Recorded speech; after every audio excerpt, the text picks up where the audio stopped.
અરવલ્લી જિલ્લાના 2 યુવકો દ્વારા અમદાવાદ શહેરમાં નશીલા પદાર્થોની હેરાફેરી કરવામાં આવતી હોવાની પોલીસને બાતમી મળી। અમદાવાદ શહેર પોલીસ દ્વારા ડ્રાઈવ દરમિયાન મેકડ્રોનનો મોટો જથ્થો ઝડપાયો। બાતમીના આધારે એસઓજીની ટીમે અમદાવાદના નિકોલ વિસ્તારમાં વોચ ગોઠવી। પોલીસની વોચ દરમિયાન 2 યુવકોને એમડી એટલે કે મેકડ્રોનનો 481 ગ્રામ 410 મિલીગ્રામ જથ્થા સાથે ઝડપી લીધા। પોલીસે ₹48,94,100 મેકડ્રોન ડ્રગ્સ તેમજ અન્ય મુદ્દામાલ સાથે કુલ ₹49,05,120ની વસ્તુઓ જપ્ત કરવામાં આવી।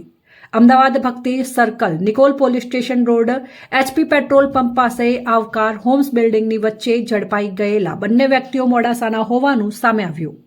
મેકડ્રોનની હેરાફેરી કરી ઝડપાયેલા આરોપીઓના નામ છે પિયુષભાઈ સોમાભાઈ પટેલ, ઉંમર વર્ષ 39, રહેવાસી Tirupati Gokuldham society bypass road, મકાન નંબર 188 મોડાસા; સચિનસિંહ પ્રફુલસિંહ પુવાર, રહેવાસી અમરદીપ સોસાયટી જૂની આરટીઓ ઓફિસ પાસે, મકાન નંબર 67 મોડાસા। પોલીસ દ્વારા ઝડપી લેવાયેલા 2 આરોપીઓ પૈકી સચિનસિંહ પુવાર પાસેથી પ્રેસનું ઓળખપત્ર મળી આવતા તે દિશામાં પણ તપાસ શરૂ કરાઈ છે। અમદાવાદ શહેર પોલીસ દ્વારા એનડીપીએસ એક્ટની કલમ 8C-22C 29 મુજબ ડીસીબી પોલીસ સ્ટેશનમાં ગુનો દાખલ કરી કાયદેસરની કાર્યવાહી હાથ ધરવામાં આવી હતી।